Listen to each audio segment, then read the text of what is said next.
একদিকে গোলাবারুদ আর ক্ষুধাকে অস্ত্র বানিয়ে গাজাবাসীকে ধ্বংস করা হচ্ছে, অপরদিকে গাজা যুদ্ধ শুরু হওয়ার পর থেকে অধিকৃত পশ্চিম তীরে একের পর এক বসতি স্থাপন করছে ইসরায়েল।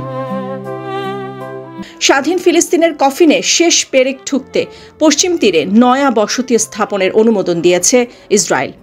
দেশটির অর্থমন্ত্রী বেজালেল স্তরিচ ঘোষণা দেন, পশ্চিম তীরে মা আলে আদুমিম এলাকায় ৩,৪০১টি নতুন আবাসিক ইউনিট নির্মাণ করা হবে। মানবাধিকার সংস্থা পিস নাও এর আগেও এ ধরনের পরিকল্পনাকে দ্বিরাষ্ট্রীয় সমাধানের কফিনে শেষ পেরেক হিসেবে আখ্যায়িত করেছিল। সংস্থাটির মতে, এই প্রকল্প কার্যকর হলে পশ্চিম তীর কার্যত দুই ভাগে বিভক্ত হবে।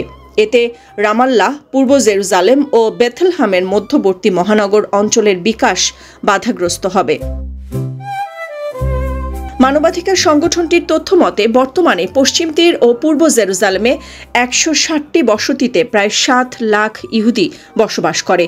এসব জমি নিয়ে ভবিষ্যতে একটি স্বাধীন রাষ্ট্র প্রতিষ্ঠা করতে চেয়েছিল ফিলিস্তিনরা। পররাষ্ট্র মন্ত্রণালয় এই নতুন বসতি পরিকল্পনাকে গণহত্যা, বাস্তুচ্যুত এবং দখলদারিত্বের সম্প্রসারণ হিসেবে অভিহিত করেছে। তারা এই পরিকল্পনাকে প্রধানমন্ত্রী বেনিয়ামিন নেতানিয়াহুর বৃহত্তর ইসরায়েল সম্পর্কিত মন্তব্যের প্রতিধ্বনি বলে মনে করেন। পর্যবেক্ষকরা মনে করেন, এই বসতিগুলো ভবিষ্যতে ফিলিস্তিনি রাষ্ট্র বাস্তবায়নের পথে বাধা হয়ে দাঁড়াবে। এর আগেও ইসরায়েল ওই স্থানে বসতি স্থাপনের উদ্যোগ নিয়েছিল ২০০২ সালে।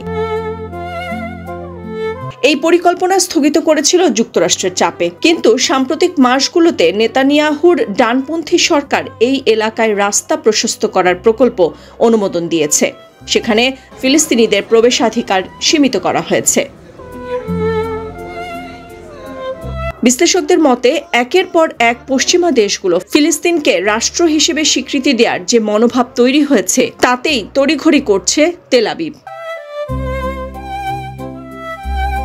নাদিরা জাহান, নিউজ ডেস্ক, সারা বাংলা।